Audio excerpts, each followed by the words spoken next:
38वें राष्ट्रीय शिल्प महोत्सव और अंतर्राष्ट्रीय ख्याति प्राप्त इस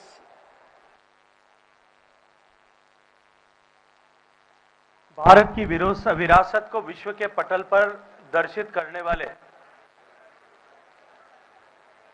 विश्वविख्यात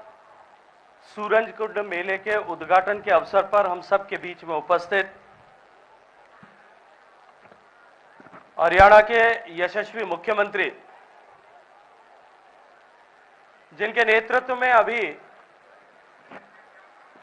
कुछ ही दिनों पहले हुए चुनाव में हरियाणा में एक नया कीर्तिमान सृजित करते हुए हरियाणा की जनता के आशीर्वाद से एक बार फिर डबल इंजन की सरकार हरियाणा के विकास के लिए बनाने का सौभाग्य प्राप्त हुआ। ऐसे माननीय श्री नायब सिंह सैनी जी, मंच पर उपस्थित, जिनके परिश्रम, जिनके पुरुषार्थ, जिनके सतत इस सूरजकुंड मेले को सफल बनाने और इस बार के आयोजन को एक नई ऊंचाई प्रदान करने के लिए निरंतर परिश्रम करने वाले हरियाणा सरकार के विरासत एवं पर्यटन मंत्री मेरे मित्र श्री अरविंद शर्मा जी, मंच पर उपस्थित, आज इस कार्यक्रम में उपस्थित हरियाणा सरकार के सम्मानीय मंत्री आदरणीय श्री विपुल गोयल जी, श्री राजेश नागर जी, आदरणीय श्री कृष्ण बेदी जी, खेल मंत्री और असीम ऊर्जा के धनी श्री गौरव गौतम जी, कार्यक्रम में उपस्थित संसद में हमारी साथी आदरणीय बहन सुनीता दुग्गल जी, सम्मानित विधायक और जनप्रतिनिधिगण, भारतीय जनता पार्टी के सम्मानित जिलाध्यक्ष और अन्य दायित्ववान कार्यकर्ता बंधु बहने, इस कार्यक्रम में उपस्थित आए सूरजकुंड मेले के इस साल के सहभागी बंगाल की हमारी साझी विरासत के देशों का प्रतिनिधि संगठन the representatives of BIMSTEC countries, your excellencies, ambassadors and high commissioners of Armenia, Kyrgyzstan, Mozambique, Myanmar, Seychelles and Uganda, Bharat सरकार की डीजी टूरिज्म आदरणीय Mugdha Sinha ji, principal secretary tourism Haryana आदरणीय कला रामचंद्रन जी, कार्यक्रम में उपस्थित सभी पार्टनर स्टेट्स के रिप्रेजेंटेटिव्स, सरकारी अधिकारीगण, पत्रकार मित्रों, युवा साथियों, माननीय मुख्यमंत्री जी ने जैसा कहा कि आज के दिन भारत दो बड़ी ऐतिहासिक आयोजनों का और उन आयोजनों के माध्यम से विश्व का ध्यान अपनी ओर आकृष्ट करने का काम कर रहा है। एक तरफ पिछले हजारों साल से भारत को एकता के स्वरूप में बांधने और ऐसे हर एक उस व्यक्ति और इतिहासकार को जवाब देने जिन्होंने कहीं सोची समझी रणनीति के तहत कि भारत कभी अंग्रेजों के आने से पहले कभी एक राष्ट्र के स्वरूप में नहीं था, वह विभिन्न साम्राज्यों, छोटे छोटी शासन व्यवस्थाओं में बंटा हुआ एक ऐसा अलग अलग खंडों वाला समूह मात्र था, उन सबको इस बात का प्रत्युत्तर देने वाला कि हजारों सालों से अनेक तरह की विविधताओं के होते हुए भी उस सांझी सांस्कृतिक विरासत कुंभ के चलते हुए हम एकता के सूत्र में निबद्ध थे और हम एक राष्ट्र के रूप में थे। ऐसे विश्व के सबसे बड़े सांस्कृतिक आयोजन जो भारत की आस्था के नए अध्याय लिखता है, उसके साथ साथ में भारत को सामाजिक समरसता और एकता के सूत्र में निबद्ध करता है, ऐसा महाकुंभ का आयोजन हो रहा है। वहीं दूसरी तरफ सूरजकुंड की इस ऐतिहासिक धरती पर आज कला और संस्कृति का यह उत्सव, एकता और रचनात्मकता का यह प्रतीक, भारत की सांझी कलात्मक विरासत का प्रदर्शन करने वाला, उसे विश्व के पटल पर ले जाने वाला ऐसा सूरजकुंड का अंतर्राष्ट्रीय शिल्प मेला भी आज से प्रारंभ हो रहा है। ऐसा लगता है कि जैसे वैश्विक पटल पर और विश्व के सांस्कृतिक पटल पर सूरज और चांद दोनों एक साथ आज अवतरित होकर के हम सबके सामने आए हैं। मैं सूरजकुंड मेले के इस भव्य आगाज पर और जिस लगन और ऊर्जा के साथ में इसे आयोजित किया गया है, मैं हरियाणा के नेतृत्वकर्ता सम्माननीय मुख्यमंत्री नायब सिंह जी सैनी के साथ साथ में इसके पीछे ऊर्जा के साथ में काम करने वाले सम्माननीय मंत्री अरविंद शर्मा जी का और सूरजकुंड मेला अथॉरिटी का हृदयपूर्वक धन्यवाद करता हूं, आपका अभिनंदन करना चाहता हूं। मैं आज इस अवसर पर पार्टनर स्टेट मध्य प्रदेश और उड़ीसा दोनों का भी और सम्माननीय मुख्यमंत्री मध्य प्रदेश और सम्माननीय मुख्यमंत्री उड़ीसा दोनों का भी हृदयपूर्वक आभार और अभिनंदन ज्ञापित करना चाहता हूं। मित्रों, सूरजकुंड का यह मेला केवल हमारे लिए एक क्राफ्ट को ट्रेड करने या दिखाने का अवसर नहीं है, अभी तो यह मेला महाकुंभ की तरह हम सब शिल्पकारों और दस्तकारों की जो लंबी पुरातन परंपरा, जिसका उल्लेख सम्माननीय मुख्यमंत्री जी ने अपने अभी व्याख्यान में किया, और उस शिल्प के माध्यम से हम किस तरह से एकता के सूत्र में बंधे थे। हमारी महान सांस्कृतिक विरासत, हमारी पूजा पद्धतियां, हमारे वेद, हमारे उपनिषद, हमारे पुराण, हमारे महाकाव्य, इन सब ने किस तरह से भारत को एकता के सूत्र में बांधा था, उस सब का एक प्रदर्शन भी है। यह एक ऐसा अवसर है जब सम्माननीय प्रधानमंत्री जी के नेतृत्व में जिस एक भारत श्रेष्ठ भारत की हम बात करते हैं, उसकी एकता और श्रेष्ठता का संदेश इस कला के माध्यम से, इस सूरजकुंड फेस्टिवल के माध्यम से अब विश्व के पटल पर एक बार फिर 38वीं बार दिखाने के लिए आज से इस यात्रा का प्रारंभ कर रहे हैं। मित्रों, पूरे विश्व भर में आज कल्चरल क्रिएटिव इकोनॉमी ने एक नई फॉर्मल इकोनॉमी के रूप में अपनी पहचान बनाई है। दुनिया के विभिन्न देशों ने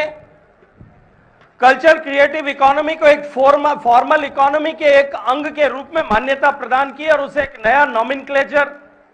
एक नया नामकरण ऑरेंज इकोनॉमी के रूप में दिया है।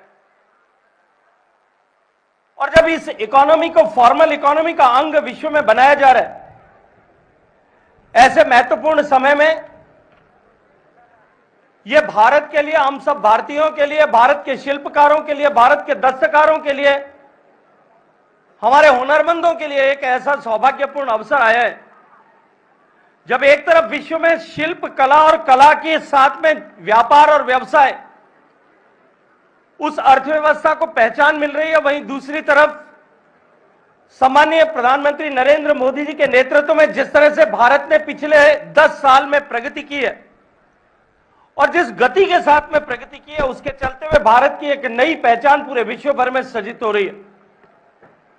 भारत जो सदियों सदियों पहले, हजारों हजार वर्ष पूर्व, सम्माननीय मुख्यमंत्री जी अभी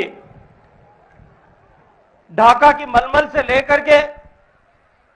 और यहां आपके पड़ोस में महरौली में जो लौह स्तंभ खड़ा है उसकी मेटलर्जी के बारे में बात कर रहे थे, वो कोणार्क के शिल्प से लेकर के खजुराहो के हस्तशिल्प तक की बात कर रहे थे। आज विश्व के पटल पर जो सदियों पहले जो भारत को जानने का आकर्षण था, भारत की ज्ञान, भारत की बौद्धिक संपदा, भारत का विज्ञान, भारत की एस्ट्रोनॉमी, भारत की जूलॉजी, भारत की लाइफ साइंसेज, भारत की कृषि पद्धति, भारत की जीवन परंपराएं, इन सब को जानने का कौतूहल को लेकर के विश्व भर से जो लोग भारत में आते थे और जिनके पदचिन्ह और पदचाप आज देश के अनेक इतिहास के ग्रंथों में छपे हुए हैं, लेकिन कालांतर में गुलामी के उस लंबे कालखंड जब हमने अपनी विरासत पर जो है गर्व करना बंद किया और धीरे धीरे एक अंधियारी रात्रि के आगोश में जब भारत की कला, संस्कृति और व्यक्ति का, सामान्य मानवी का स्वाभिमान आ गया था, आज पिछले 10 साल में एक नए सूर्य का उदय हुआ है। भारत की नई पहचान विश्व भर में सृजित हो रही है और भारत एक बार फिर विश्व के लिए कौतूहल का केंद्र बन रहा है, आकर्षण का केंद्र बन रहा है। मित्रों, विश्व की इस भौतिकवादी दुनिया में यह निर्विवाद सत्य है। हम ठेठ गांव से लेकर के दुनिया में अपने जीवन में अनेक बार उस विषय का अनुभव करते हैं। कोई भी कमजोर है, कोई भी गरीब है, वो करुणा का पात्र हो सकता है, वो संवेदनाओं का अधिकारी हो सकता है, लेकिन उसकी किसी परंपरा, उसके किसी विषय पर कोई अपने साथ में रखने या संजोने में गर्व महसूस नहीं करता। भारत जिसकी पहचान पूरे विश्व भर में आज से 10-15 साल पहले तक एक गरीब देश के रूप में थी, एक पिछड़े हुए देश के रूप में थी, आज वो पहचान बदल करके जब भारत की पहचान विश्व में सबसे तेजी से बढ़ती हुई अर्थव्यवस्था वाले देश, सबसे तेजी से बढ़ने वाले तकनीकी के क्षेत्र में बढ़ने वाले देश के रूप में सृजित हो रही है। भारत की पहचान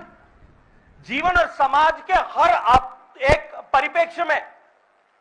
जहां नए कीर्तिमान माननीय प्रधानमंत्री जी के नेतृत्व में भारत के 140 करोड़ लोगों की ताकत के साथ में सृजित हो रहे हैं, भारत की जो नई पहचान पूरे विश्व भर के पटल में रची जा रही है, उसके कारण से आज भारत से बने हुए, भारत से निकले हुए ज्ञान, विज्ञान, हस्तशिल्प, कला और संस्कृति की पहचान और उसका सम्मान पूरे विश्व भर में नए सिरे से स्थापित हो रहा है। आज भारत के संस्कृत दुनिया के 100 टॉप यूनिवर्सिटीज में सब जगह संस्कृत पढ़ाई जा रही है। योग जो भारत की जीवन परंपरा का हिस्सा था, कालांतर में हमने उस योग से अपने आप को विच्छेद कर लिया, दूर कर लिया। योग भारत से निकल करके, मुंगेर से निकल करके आज से लगभग 150-200 साल पहले विश्व में गया था, यूरोप में गया था, लेकिन वो पहचान नहीं बन पाई थी क्योंकि भारत का सम्मान नहीं था। आज जब भारत का सम्मान बढ़ा, सम्मानीय प्रधानमंत्री जी की प्रेरणा से योग पूरे विश्व के पटल पर छा गया, पूरी दुनिया आज योग को अंगीकार कर रही। भारत की कृषि परंपरा, भारत का आयुर्वेद, भारत का ज्योतिष, भारत की एस्ट्रोनॉमी, साइंसेस, इन सब का सम्मान आज पूरी विश्व भर में नए सिरे से स्थापित हो रहा है। और इसी के चलते हुए जब भारत आकर्षण का केंद्र बन रहा है, कौतूहल का केंद्र बन रहा है, तो भारत के इस हस्तशिल्प के को भी एक नया बाजार मिले, एक नया सम्मान मिले, इसकी संभावनाओं का द्वार जो है वो आज खुल गया है। और उस द्वार से दे दुनिया का साक्षात्कार कराने का काम यदि कोई जाए, कोई अवसर यदि कोई है, तो ये सूरज कुंड का मेला है, जिसके कारण से साक्षात्कार हो रहा है। इस कला के महाकुंभ में मैं आज इस मंच पर खड़े होकर के पूरे विश्वास के साथ में यह बात कह सकता हूं कि जब जहां, जैसा मैंने चर्चा की कि भारत का सम्मान पूरे विश्व भर में नए सिरे से स्थापित हो रहा है और भारत के प्रति कौतूहल जागृत हो रहा है, भारत आज पूरी दुनिया के लिए पर्यटन के एक नए केंद्र के रूप में विकसित होता हुआ दिखाई दे रहा है। मेरी डीजी टूरिज्म यहां बैठी है, अभी हमने गूगल के साथ में चर्चा की थी, बातचीत की थी और हमने कुछ डेटा एनालाइज किया। आपको इस बात को जान करके सुखद आश्चर्य होगा कि आज भारत को इंक्वायर करने वाले, नेटवर्क इंटरनेट पर भारत को खोजने वाले, डिफरेंट प्लेटफॉर्म्स पर, गूगल पर भारत को सर्च करने वाले लोगों की संख्या में कोविड के बाद में 24% का इजाफा ऐसा रजिस्टर किया गया। दिस रिफ्लेक्ट्स आवर पोटेंशियल, यह हमारी क्षमता को दर्शाता है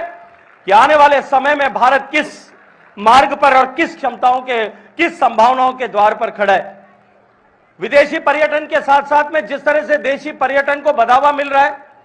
और कोविड के बाद में जिस तरह की नई ऊंचाई उसको देखने को मिली है, सम्मानीय प्रधानमंत्री जी के नेतृत्व में जिस तरह से योजनाओं को धरातल पर उतारा गया, निर्माण किया गया, उन सब के चलते हुए 25 करोड़ लोग गरीबी की रेखा से बाहर निकल पाए। और उन 25 करोड़ लोग जो एस्पायरिंग क्लास है, वो जब गरीबी की रेखा से बाहर निकले और अपने पास में अपने जेब में जो डिस्पेंसिबल इनकम है, जो पैसा उनके जेब में बच रहा है, उसको लेकर के वो एस्पायरिंग क्लास जब घर से बाहर निकल के पर्यटन क्षेत्रों पर जा रही है, इस बात की गणना की जा रही है, इस बात की अपेक्षा की जा रही है कि आने वाले वर्षों में भारत का टूरिज्म सेक्टर जो है वो इस डोमेस्टिक पोटेंशियल है, नियो मिडिल क्लास हमारी जो है वो जिस तरह से उसका व्याप बढ़ता जा रहा है, उसकी साइज बढ़ रही है, उस सब के चलते हुए निश्चित रूप से आने वाले समय में भारत का टूरिज्म सेक्टर भी 24% की CAGR से ग्रो करे, इसकी गणना आज इस क्षेत्र में काम करने वाले सब लोग कर रहे हैं। माननीय प्रधानमंत्री जी का अभिनंदन करना चाहता हूं इस अवसर पर खड़े होकर के कि उन्होंने अभी जो हाल ही में प्रस्तुत किए गए बजट में माननीय वित्त मंत्री जी के श्रीमुख से जो टैक्स इंसेंटिव्स मध्यम वर्ग को दिए, ये टैक्स इंसेंटिव हमारी कल्चर क्रिएटिव इकोनॉमी को और हमारे टूरिज्म सेक्टर को दोनों को नई ऊंचाई देने वाले, क्योंकि जब व्यक्ति के पास में टैक्स में छूट मिलने के कारण से जो जेब में उसके पास में खर्च करने के लिए पैसा होगा, वो निश्चित रूप से बचत को भी प्रोत्साहित करेगा, पर्यटन को भी प्रोत्साहित करेगा और खरीदारी को भी प्रोत्साहित करेगा, और निश्चित रूप से इन दोनों सेक्टर्स को इसके माध्यम से बहुत बड़ी ऊंचाई मिलने वाली। मैं इस अवसर पर माननीय प्रधानमंत्री जी का धन्यवाद करते हुए, टूरिज्म सेक्टर की बहुत पुरानी मांग थी, पिछले लगभग 20 सालों से टूरिज्म सेक्टर इस बात की डिमांड कर रहा था कि टूरिज्म क्षेत्र के इंफ्रास्ट्रक्चर के क्रिएशन को हमारी इंफ्रास्ट्रक्चर लिस्ट में सूचीबद्ध किया जाए, उसे मान्यता मिले। माननीय प्रधानमंत्री जी के आशीर्वाद से वित्त मंत्री जी ने 50 ऐसे चैलेंज बेस पर बनने वाले डेस्टिनेशंस पर होने वाले प्राइवेट इन्वेस्टमेंट को इंफ्रास्ट्रक्चर स्टेटस मिले, इस बात को सुनिश्चित करने का काम किया है। और मैं माननीय मुख्यमंत्री जी से अभी चर्चा कर रहा था कि एक ऐसा अवसर है जब हरियाणा को भी इस क्षेत्र में, क्योंकि मैं देख रहा हूं कि राज्यों में पहली बार इस तरह की स्थिति बनी है कि अपने यहां पे पर्यटन की संभावनाओं को दोहन करने और पर्यटन की इकोनॉमी को विकसित करने के लिए सभी राज्यों में एक स्टेट ऑफ कंपटीशन चल रहा है, पूरी एक प्रतिस्पर्धा का दौर है। इस प्रतिस्पर्धा के दौर में जब चैलेंज बेस्ड डेस्टिनेशन का हम सिलेक्शन कर रहे हैं, हरियाणा निश्चित रूप से it has a huge gross potential कि आप पूरी ताकत के साथ में अगर काम करें तो निश्चित रूप से इस सुविधा के बड़े भागीदार जो है हरियाणा बन सकते हैं। अभी अरविंद जी कह रहे थे कि Haryana being it's geographical location advantage, जिस तरह से एनसीआर का पार्ट होने के कारण से हरियाणा के पास में जो एक सुविधा, एक एज है, उसके चलते हुए हरियाणा माइस टूरिज्म का भी बहुत बड़ा सेंटर बन सकता है। और माइस टूरिज्म जो आज दुनिया में एक नया टूरिज्म वर्टिकल के रूप में, एक बड़े वर्टिकल के रूप में खड़ा हो गया है। यूरोप के बहुत सारे छोटे छोटे ऐसे देश हैं जिन्होंने MICE tourism, marriage, incentives, conferences and events, इन सब के आधार पर अपने इकोनॉमी को नए सिरे से खड़ा कर लिया है। हरियाणा ऐसा प्रदेश है जिसमें इतिहास के साथ साथ में इसकी ज्योग्राफिकल लोकेशनल एडवांटेज के चलते हुए यहां माइस टूरिज्म की अपार संभावनाएं हैं, उसके दोहन के लिए भी हरियाणा को काम करने की आवश्यकता है। मैं आज इस अवसर पर एक बार फिर सम्माननीय मुख्यमंत्री जी को बधाई देते हुए जितने सारे युवा साथी यहां बैठे इन सब से भी चर्चा करना चाहता हूं। मित्रों, आप सब लोग सौभाग्यशाली कि आप सब लोगों को एक ऐसे समय में जन्म लेने का, काम करने का, आगे बढ़ने का अवसर मिला है जब भारत की पहचान बदल रही है और आने वाले समय में 25 साल में भारत विकसित होने की दिशा में जा रहा है। यह अवश्यंभावी आज जिस रास्ते पर भारत चल पड़ा है, निश्चित रूप से आने वाले 25 साल में भारत जो है वो विकसित हो जाएगा। यह अवश्यंभावी है, इट्स इनएविटेबल नाउ। और जब भारत विकसित होगा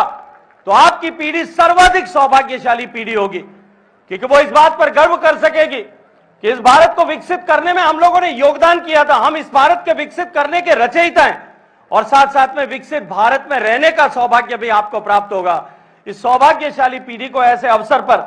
कि हम अपने आप का विकास इस तरह से करें, हम अपने आप को इस तरह से आगे बढ़ाएं कि आने वाले समय में लोग इस बात पर गर्व कर सकें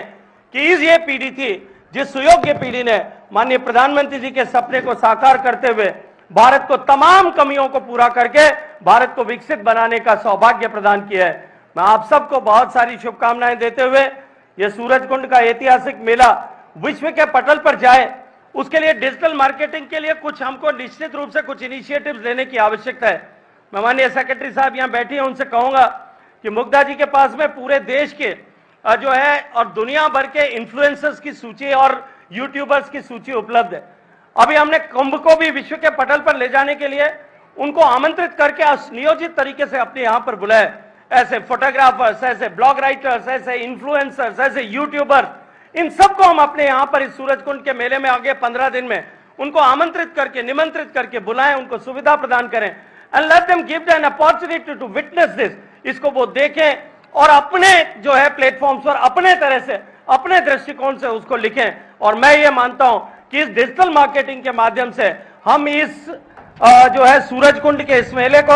और साथ साथ में भारत की इस सुदीर्घ कला परंपरा को विश्व के पटल पर ले जाकर के न केवल हमारे कलाकारों, हमारे दस्तकारों, हमारे हुनरमंदों का जो है उनके जीवन में परिवर्तन ला सकते हैं, उनके आजीविका को प्रदर्शित कर सकते हैं। अब तो हम भारत को दुनिया के लिए आकर्षण का जो केंद्र बनाए उसको कई गुना अभिवृद्धि उसमें कर सकते हैं। माननीय प्रधानमंत्री जी के नेतृत्व में ऐसे लोगों को प्रोत्साहित करने के लिए विश्वकर्मा योजना बनी है, उस्ताद योजना बनी है। उन योजनाओं का भी अधिकतम लाभ हमारे दस्तकारों को मिले, इस अपेक्षा के साथ में एक बार फिर माननीय मुख्यमंत्री जी का इस ऐतिहासिक आयोजन के लिए उनको बधाई देते हुए, उनका धन्यवाद करते हुए, मुझे अवसर दिया, आप सबके बीच में आने का सौभाग्य प्रदान किया, इसके लिए भी हृदयपूर्वक आभार ज्ञापित करता हूं। भारत माता की